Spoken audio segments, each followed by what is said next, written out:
Hello everyone, Steven here with a special video for you. Over the past several months, I've been getting messages and comments about the Nendoroid Red, and whether or not someone bought a bootleg, or someone arguing that the bootleg they bought was the real deal. Now, seeing so many people buying the bootleg, I thought it would be a good idea to do a quick PSA for everyone about how to identify a bootleg Nendoroid Red. Now, I was originally going to get one myself, but due to time and money and all that fun stuff, I didn't. However, Arlo over at the Kaiju Planet did pick one up, and he was kind enough to send some pictures my way so I can make this quick comparison video for you all. Be sure to check out the Kaiju Planet when you have the chance. Check the description for the URL. A quick disclaimer because some will question the validity of this video. The pictures of the real deal and the bootleg were taken with different cameras in different lighting, so there will be some differences due to quality and however my video editor decides to play with things. However, the differences between the two will still be very apparent and noticeable. The pictures of the real one use my standard backdrop, while Arlo's, the bootleg, uses the brown wood-like backdrop. Additionally, the quality of the bootleg you may purchase may vary, so if the box doesn't convince you for some reason, and you'll see why, which it should, you'll need to examine your red closely for anything that looks off. Finally, this is not a comprehensive video, this is just a reference guide. There may be other issues not mentioned, or there could be a real red, or two or three, out there with horrible quality control. But this is a very handy video, so this way you don't get screwed over making a purchase and you end up buying a knockoff. Now, first up, to my knowledge, there are 3 different boxes for Red, including the bootleg. There's the Japanese release box, which I have and will be using for this video, and the United States release box, which just has some modifications to it. I think the number for the Nendoroid was removed and other small changes. And the US release was available through the Pokemon Center's website, and you can check the description for a link to there too. The third box, which is the bootleg box, looks very, very close to the Japanese release box. As you've been seeing so far, the bootleggers did a nice job matching up most of the details. But if you look here, the bootleg box does not have the Good Smile Company logo.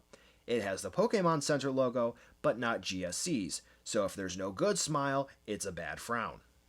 Here's a look at the stand from the real Red, which has the screws neatly inserted, while the bootlegs looks a bit sloppy, as you can tell with some of the screws sticking out. If you look at the neck joint on the real Red, it's nice and closed off with no gaps whatsoever, while the bootlegs looks a bit broken with that gap you can see there. The paint on the real Red is rather neatly applied, of course it can vary, and the spray on the back of the head is subtle and well done. While the bootleg has sloppy paint, which is clear by this picture, and the spray for the hair is much more noticeable, as if an amateur did it. Red's bag is also different from the bootleg. The real bag is made of a translucent plastic and it's pretty much just painted, so there will be some slop on the real thing, but not as bad as the bootlegs. You can see that there are a lot of issues here. Additionally, the stand hole on the real Red's bag fits the support arm nicely, while the bootlegs does not. Arlo has told me this himself. Red comes with different expression parts for the face, and honestly, I don't really need to show you the real Red's faceplates, because just look at the bootlegs. The intense face here looks slightly off, while the happy one is very off. That's a serious case of derp eyes going on there. Now, the Pokemon in this set. The real ones look nicely done, with very little paint slop and next to no mold lines.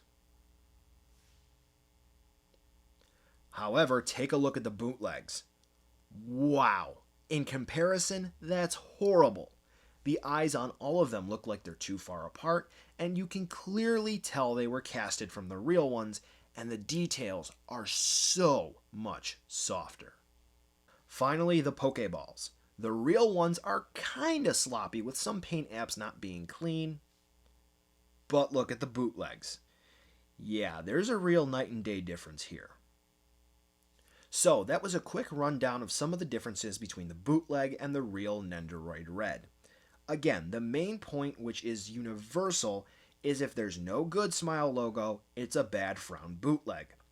Keep yourself safe and order through official outlets like Amazon. known sellers on eBay or other collectors who can provide proof the item is real, or the Pokemon Center where they sell all of the Pokemon Nendoroids and other cool products like action figures, stuffies, and TCG products. I hope this video was helpful, and be sure to check out my other Pokemon related videos, including reviews of the other Pokemon Nendoroids. Also, be sure to swing by the Kaiju Planet and the Pokemon Center's website. Again, check the description for the links. Catch you next time, trainers.